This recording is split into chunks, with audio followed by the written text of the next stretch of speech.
శ్రీమాత్రే నమః. నవంబర్ 13 దీపావళి అమావాస్య రోజు ఉప్పు డబ్బాలో ఈ 3 వస్తువులు వేయండి చాలు.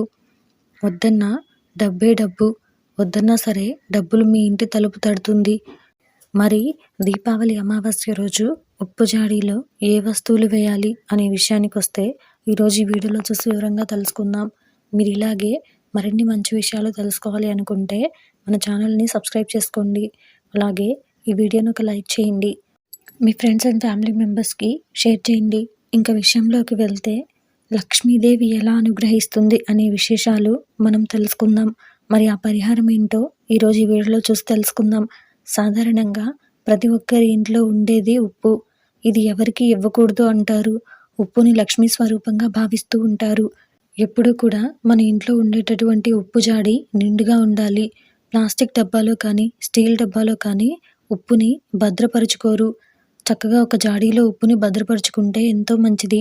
ఉప్పు అడుక్కి వెళ్ళిపోకుండా, ఉప్పు లేదు అనకుండా అయిపోయే స్థితి వరకు తెచ్చుకోకూడదు. ఎప్పుడు కూడా ఉప్పు నిండుగా ఉండాలి. ఎప్పటికప్పుడు ఉప్పును తెచ్చి ఆ జాడీలో నింపుతూ ఉండాలి.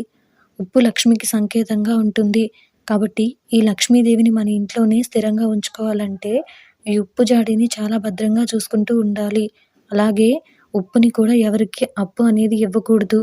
ఇకపోతే ఉప్పు జాడీలో ఈ దీపావళి అమావాస్య రోజున ఒక 3 ముఖ్యమైనటువంటి వస్తువులు వేయటం వల్ల లక్ష్మీ కటాక్షం అనేది కలుగుతుంది. ఐశ్వర్యవంతులు అవుతారు. మరి ఆ పరిహారం ఎలా చేయాలో ఇప్పుడు చూద్దాం. నవంబర్ 13 అమావాస్య రోజు ఈ ఉప్పు పరిహారాన్ని తప్పకుండా చేసుకోవాలి.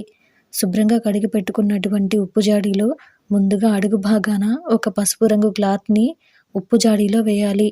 ఉప్పు జాడి అడుగున పెట్టగానే ఆ తర్వాత అందులో 9 వక్కలు కూడా వేయండి. ఈ 9 అనేది ఎందుకు అంటే నవదుర్గ చిహ్నంగా ఈ 9 వక్కలని చెప్పుకోవచ్చు. అలాగే ఈ 9 వక్కల్ని వేశాక ఒక పసుపు కొమ్మును కూడా తీసుకొచ్చి పెట్టుకుని పూజ చేసి ఆ పసుపు కొమ్మును కూడా ఈ జాడీలో ఉంచండి. మరి ఈ 9 వక్కలు పసుపు కొమ్ముతో పాటు ఒక పసుపు రంగు క్లాత్లో వేయాల్సినటువంటి ఇంకొక అతి ముఖ్యమైనటువంటి వస్తువు ఏంటి అంటే ఒక బంగారపు వస్తువు కానీ లేదా వెండి వస్తువు కానీ ఇందులో వేయాలి. ఇది మనం మన ఇంటికి లక్ష్మీదేవిని ఆహ్వానించడం కోసం చేసేటటువంటి పరిహారం కాబట్టి లక్ష్మీ స్వరూపానికి కావాల్సినటువంటి వస్తువు, లక్ష్మీ స్వరూపంగా భావించినటువంటి వస్తువుల్ని మనం ఇందులో వేస్తున్నాం. అయితే ఎప్పుడైతే మీరు ఉప్పు జాడీలో ఈ వస్తువుల్ని వేస్తారో అవన్నీ వేసేసాక రాళ్ళ ఉప్పుని నిండుగా నింపేయండి.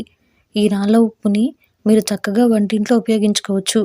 ఎప్పుడైతే ఈ ఉప్పు తగ్గుతుంది అనుకున్నప్పుడు మళ్ళీ దాన్ని నింపుకోవచ్చు.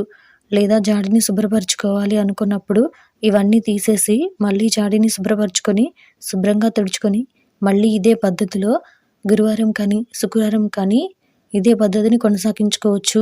ఇలా ప్రతినిత్యం చేస్తే ఆ లక్ష్మీ కటాక్ష పాత్రులు అవుతారు. అలాగే ఈ దీపావళి అమావాస్య రోజున మాత్రం ఈ పరిహారం చేస్తే చాలా చాలా మంచి ఫలితాలు మాత్రం తప్పకుండా సిద్ధిస్తాయి. లక్ష్మీదేవి స్థిరంగా మీ ఇంట్లో కొలువై ఉంటుంది. తప్పకుండా మీరు ఐశ్వర్యవంతులు అవుతారు.